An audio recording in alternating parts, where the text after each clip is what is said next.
Judge, we additionally believe that that we need to investigate and put forth the issue of lack of competency of my client. We would ask to not proceed with the arraignment if in fact my client is found incompetent by Your Honor. Then the case would be remanded in some manner to the juvenile court, depending upon the ruling of this court. I'm not exactly sure how Your Honor would want to proceed in that regard, but we believe that competency is a live issue. Obviously, this is a recent event. We need to have him evaluated, and we would have to have additional material to present it appropriately before Your Honor, but we believe that competency is an issue in this case. Well, I guess I'm looking for reasonable grounds to believe that his competency should be questioned, sir. Excuse me, Your Honor. Well, Judge, I made my entry of appearance today based upon the contact I've had with my client.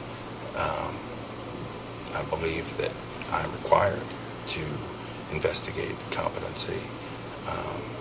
So we are going, whether the arraignment goes forward today, obviously, Judge, or not, we're going to raise the issue of competency and bring it before the court.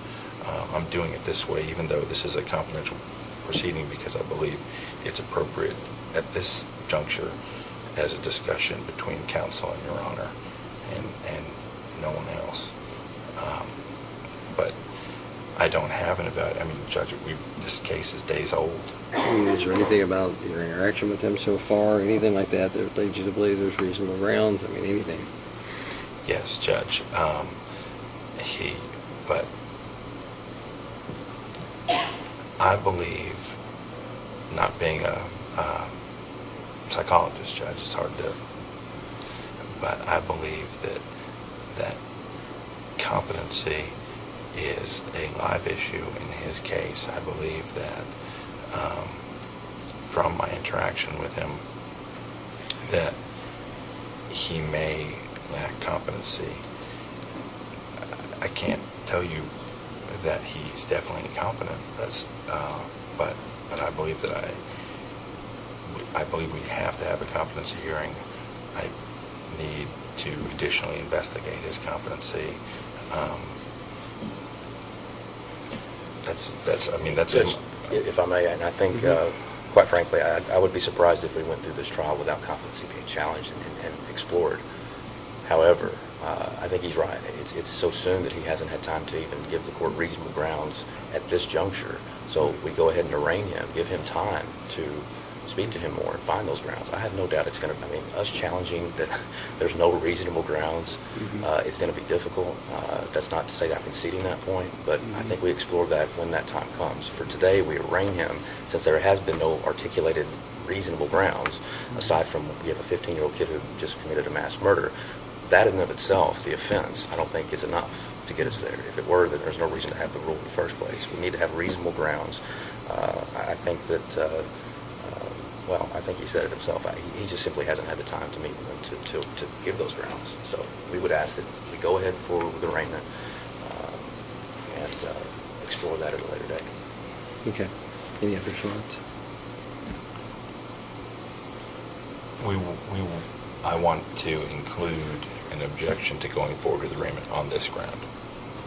Okay. And so noted.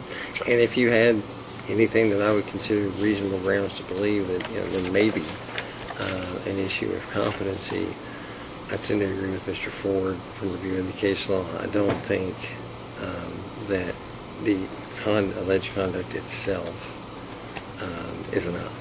I think I at least need an affidavit from you saying I've spent this many hours with him.